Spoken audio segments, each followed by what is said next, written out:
Remarks sa On Point ng Regionalyo News Channel, sinabi ni Carpio na pasok ito sa plunder at technical malversation. 20 yun siya.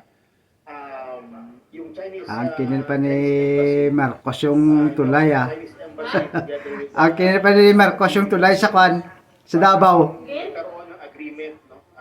Ang kunya pala siya siya nagpobra. Kikwan pa na kay Duterte pa nangakpan. Parang binigyan ng Chinese government, binigay yan ng Chinese government sa Davao City sa panahon ni Tatay Digong para gawin yung tulay na yan. No, Inangko niya pa. Buwag ini si Duterte. Si Bongbong. Wala niya pulo sa tawa. Sila.